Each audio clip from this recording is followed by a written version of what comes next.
Back again. Another episode of weird mad scientists doing Rick and Morty shit in the basement unbeknownst to the rest of the world. Tapping into like bizarre, illusory multiverses of dimensions normally unseen by the human mind.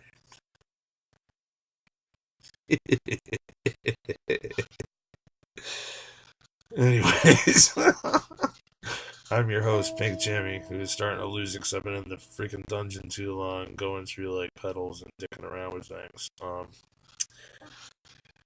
gonna strap on the basement Les Paul thing yet again.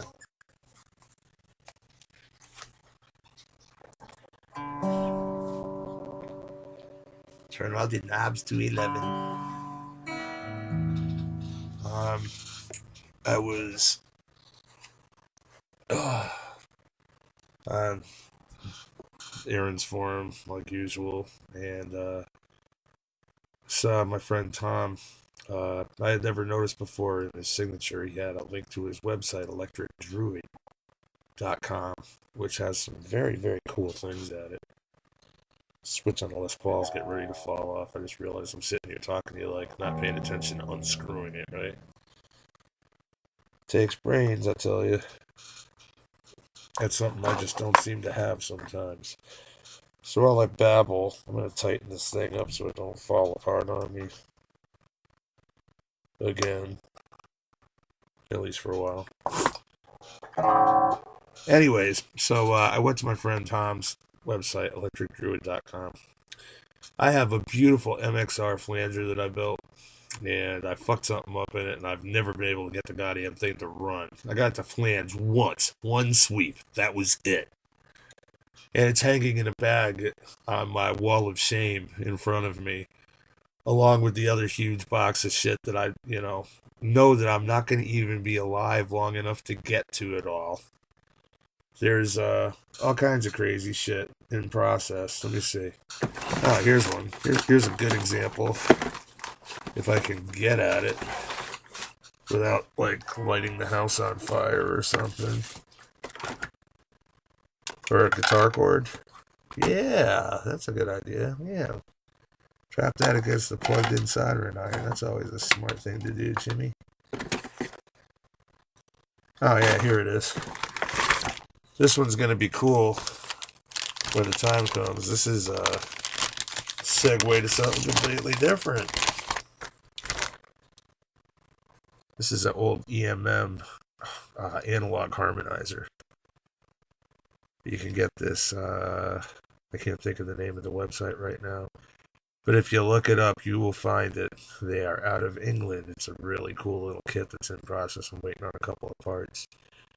Dig the little old school 741s on there and shit. Yeah. It's got the proper LF51 for the input. I got all the parts like a long time ago, and I just never got around to putting it together.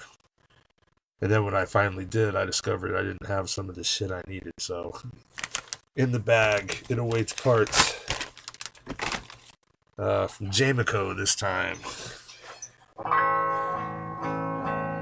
But anyways, I'm looking at this stuff, and I always wanted to have a good analog flanger that was something I built myself. So I bought the, I think it was the Flintlock flanger, the MXR. It's put out by Electric FX.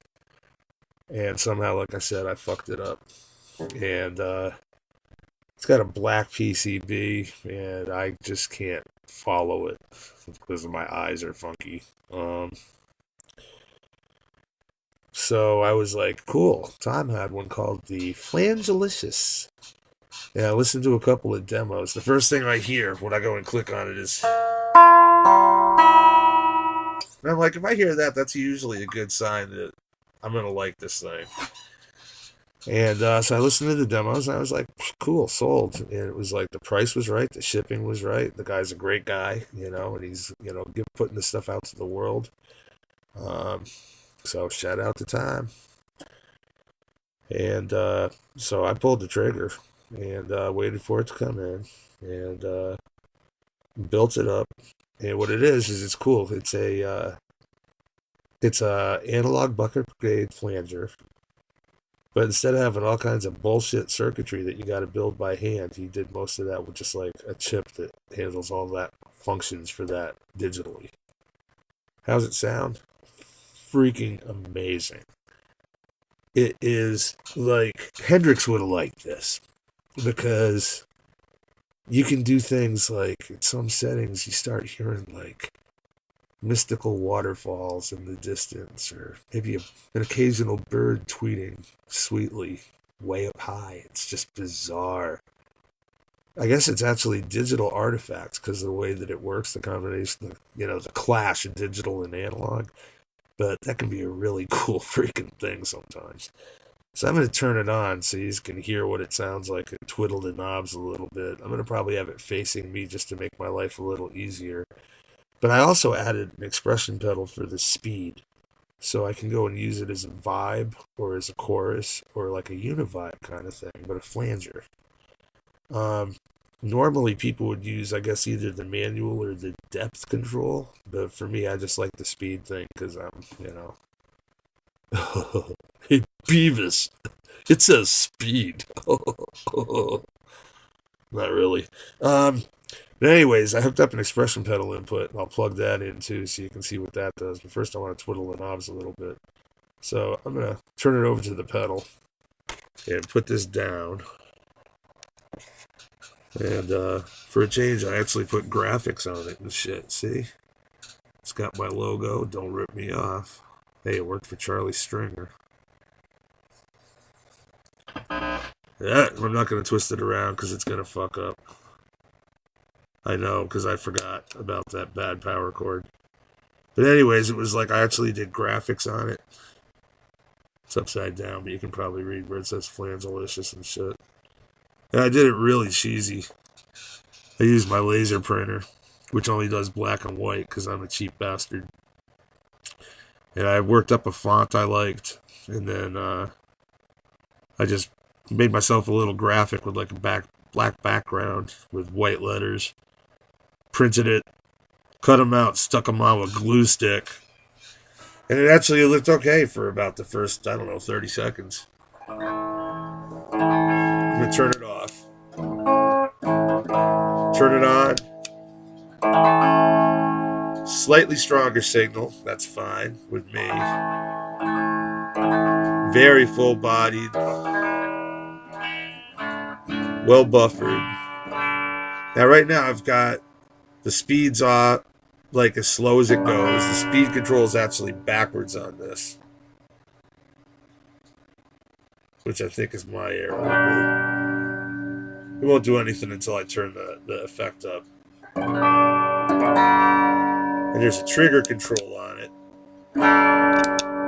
So if you have a really slow, thick flange going, you can hit the trigger and make it drop every time you hit the trigger, which I thought was kind of a cool idea. It's probably more useful for synthesists or guys that do modern music than it is for me, but it's still kind of cool to have it there. I might play with hooking a tap tempo thing up to it down the road somewhere too, but I think that's overkill because I've got the expression pedal deal. All right, I'm going to turn it up. I'm going to turn the manual up about 9 o'clock. I'm going to give it the depth about the same.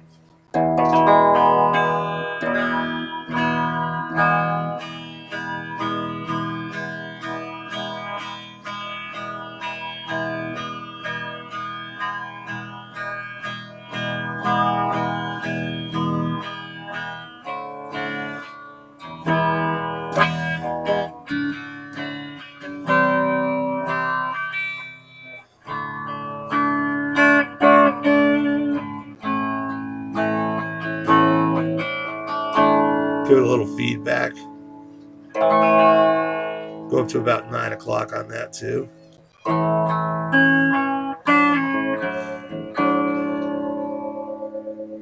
Give it a little speed.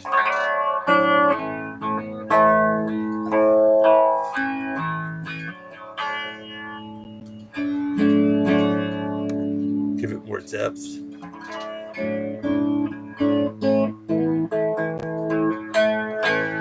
A little more speed.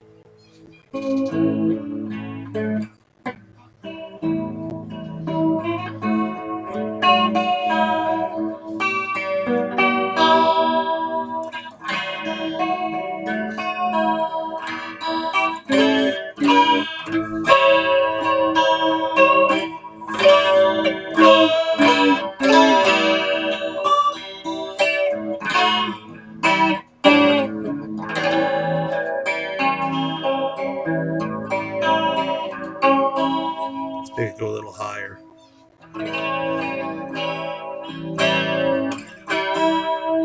I'm stealing my little brother Todd T. Willie.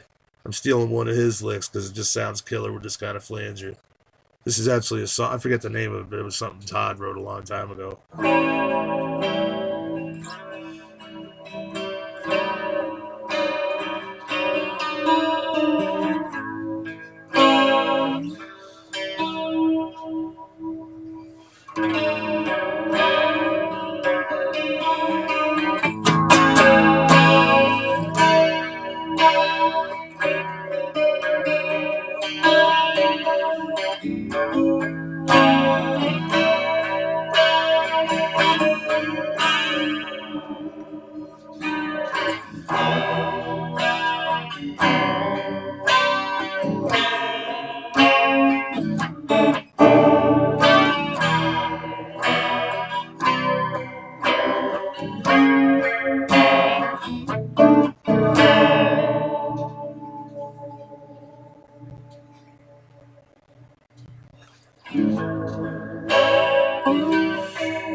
Listen close.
I might have just blown it up here on YouTube, guys.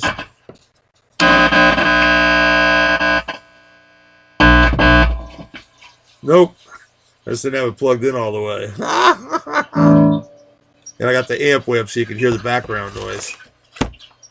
But I love the background noise. It sounds so cool.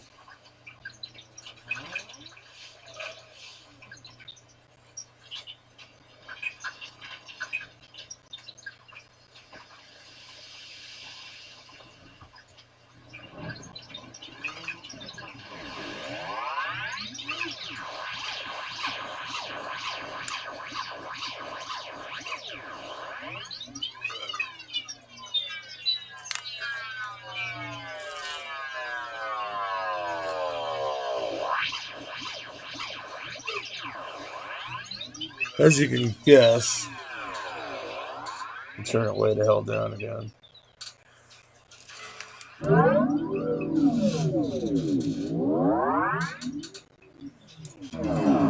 You can make it self-oscillate.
I'll put this down so I can play with it with my foot. It's a little more effective that way than sitting it up here. This is actually the expression pedal for my Ludwig Phase 2 clone. Let's see.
of course, the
before we go.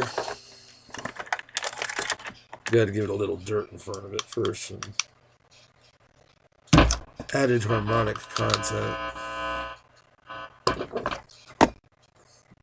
Ooh, something ain't happy.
I got out of sync with it.